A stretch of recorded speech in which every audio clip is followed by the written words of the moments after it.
একজন প্রশ্ন করেছেন যে কোনো কবিরাজ 100% গ্যারান্টি দিয়ে বলছে ওনার কাছে গেলেই নাকি 100% বাচ্চা হবে। তো এই জাতীয় একটা নিউজ আমরা দেখেছি যে সময় টিভি নিউজ করেছে। ডাক্তাররা ফেরত দিচ্ছে, কইছে বাচ্চা হবে না। এই রোগীগুলো আমি গ্যারান্টি সহকারে ট্রিটমেন্ট দিই। দেখাইছি, অনেক জায়গায় ঘুরছি, কিন্তু বাচ্চা হয় নাই। তারপর নাজমা আপার কাছে এসে চিকিৎসা নিয়েছে, আল্লাহ রহমত করছে।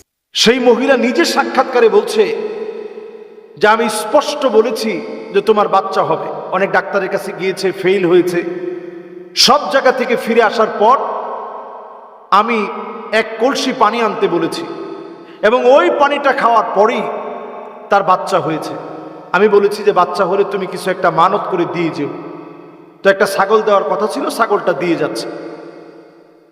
এজন্য আজকের আলোচনায় আপনাদেরকে সোজা বোঝাতে চাই, শিরকের দিকে যাবেন না, 100% সফল হবেন এই চিন্তা দিয়ে যদি আপনি কোনো কাজ করেন, কসম আল্লাহ এটা শিরক হবে।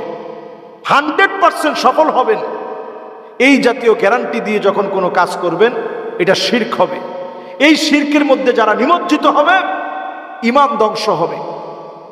দেখুন, ইব্রাহিম আলাইহিস সালাতু ওয়াস সালাম 86 বছর পর্যন্ত ওনার সন্তান নাই। উনি আল্লাহর কাছে কি দোয়া করলেন?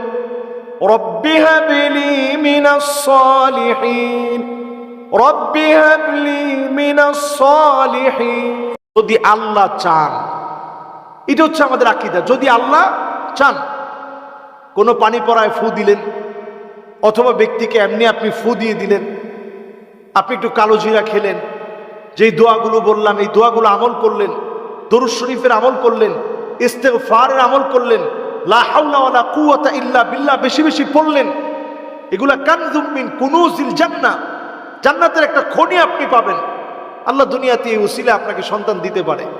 কিন্তু কোনো বন্ডের কাছে গিয়ে আপনি পানি পড়া আনলেন, এরপরে মানত করা ছাগল দিলেন, ঈমান নষ্ট হবে এই সন্তান লাভ করতে গিয়ে।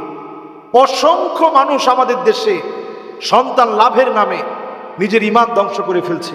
আল্লাহ রাব্বুল আলামিনের কাছে আমরা ফরিয়াদ করি, এই জাতীয় শিরক থেকে আল্লাহ যেন আমাদেরকে হেফাজত করেন, আল্লাহ যেন আমাদের গুনাহ খাতাগুলো মাফ করে দেন। আমিন।